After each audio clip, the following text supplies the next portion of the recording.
Election COI members sworn in, patient zero recovers. Large drop in state employment. And oil production peaked in August.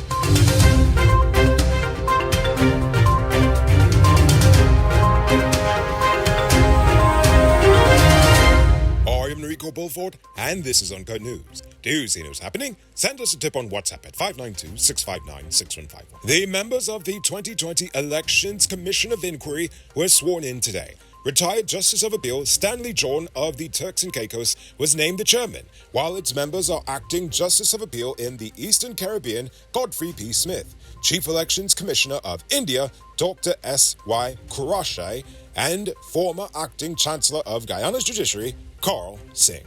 Dr. Afari Jayan and Dr. Nassim Zaidi will serve as resource personnel on the COI to assist the Commission with its work. On a related note, GCOM has decided to release the evidence that was submitted by the coalition to defend its claims of fraud in the 2020 elections. The chairman and government side supported the release, while the opposition members of GCOM voted against it.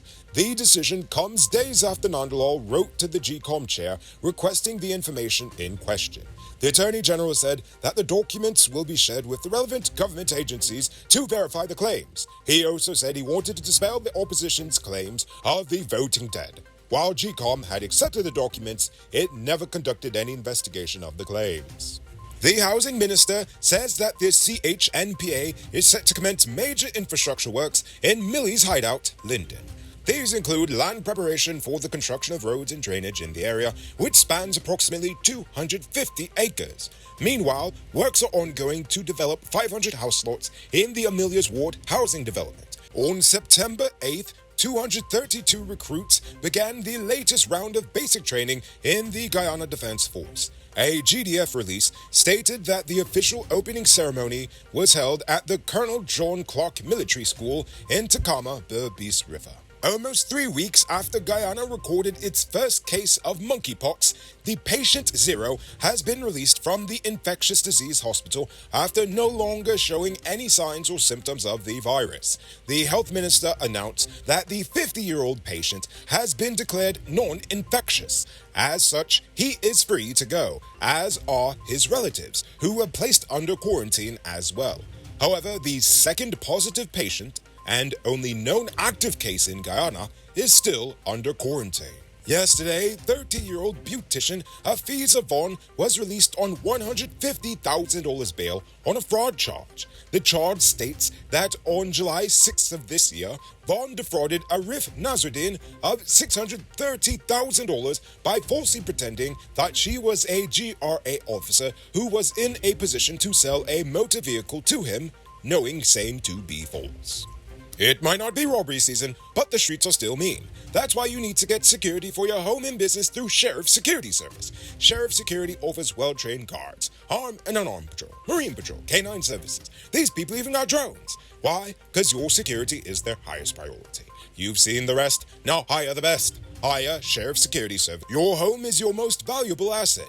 So before you sign on the dotted line, call VJS Home Inspections. They are a licensed and insured home inspection company with professionals operating in the Bronx, Brooklyn, Queens, Long Island, and Westchester County. From electrical and plumbing issues to a leaky roof. If there's a fault in the house, VJS will find it using the latest industry technology, including infrared scanners, HD drones, and more. So if you're buying or selling a home in New York, make the smart choice. Call VJS Home Inspections at 914-513-9356 and tell them Noriko sent you. The government's mid-year report has recorded a significant drop in the number of state employees. The central bank highlighted that public sector employment fell by 10.9% at the end of June 2022, a sharp decline from the marginal drop of 0.4% which was recorded for the same period last year. This position reflected lower employment within central government by 17.7%. Basically meaning about 1 in 6 employees were fired, while employment within the rest of the public sector increased by 4.3%. Employment at Gaisuco increased by 7.7%, whilst employment at the other state corporations fell by 1.4%. In other labor-related news, next week the Labor Ministry will meet with Guyanese oil and gas workers after receiving multiple complaints about poor working conditions and other issues.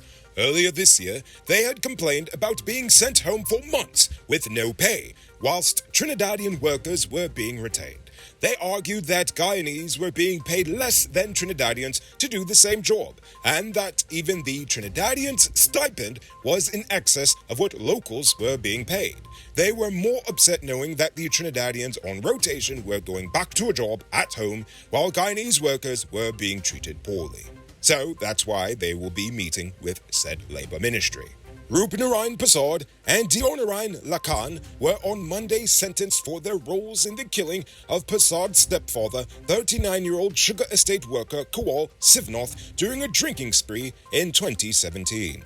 Lakan was sentenced to 10 years imprisonment, whilst Prasad was sentenced to 12 years and 10 months. While delivering his sentencing remarks, Justice Sandil Kasoon said that alcohol abuse continues to wreak havoc in our society, with rum shops in every community. As such, he feels the time is right for the review of the laws governing the granting and monitoring of liquor licenses.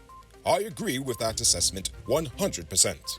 Just weeks after announcing the proposed construction of a milk plant in Region 4, the Ministry of Agriculture has suspended the 3% processing fee on the invoice price from milk and dairy products. Nevertheless, all sanitary requirements for the importation of milk and other dairy products remain enforced.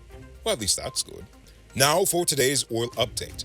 Executive Director of the EPA, Kamraj Parsaram, said the agency is mobilizing to visit the Liza Phase 2 offshore operations in order to conduct its own investigation of an oil leak that was detected on Friday.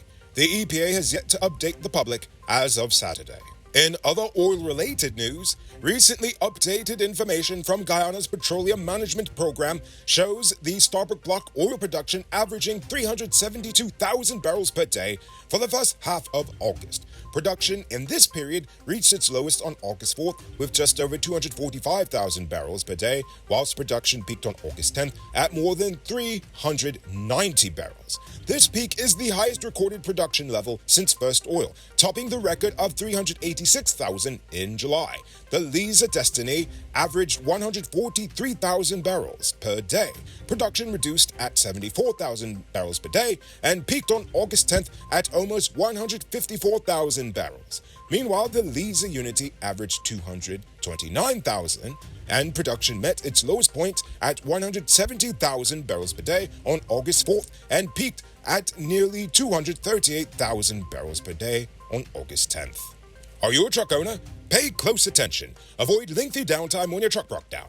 Get high-quality DAF, International, Freightliner, Bedford TM, or Scammell truck parts at the lowest prices at Powered Automotive.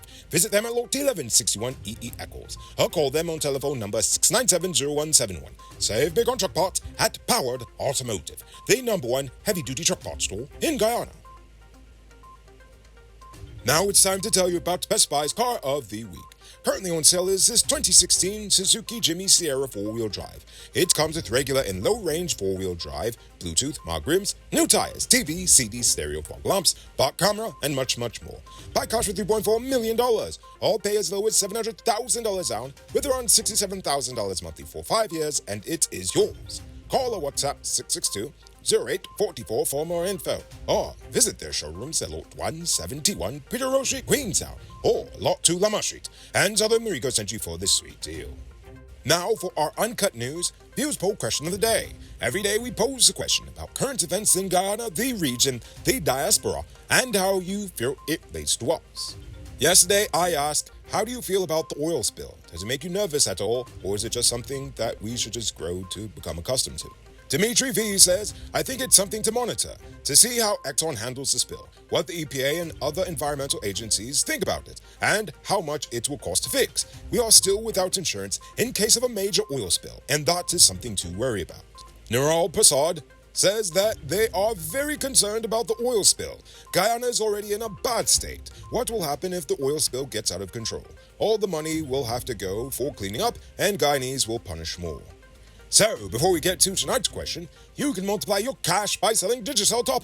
This is a legit way you can earn some extra money at your business or to supplement your current hustle. Become a top offender quick and easy by linking with Cellular Plus. Call them on telephone number 685-3109 for more info. Now for tonight's question. How do you feel about the 2020 election COI? Do you think it will actually lead to anything of benefit? Why or why not? I want you to think about that question. Tell us in the comments below. If your response is good enough, we just might feature it in our next episode.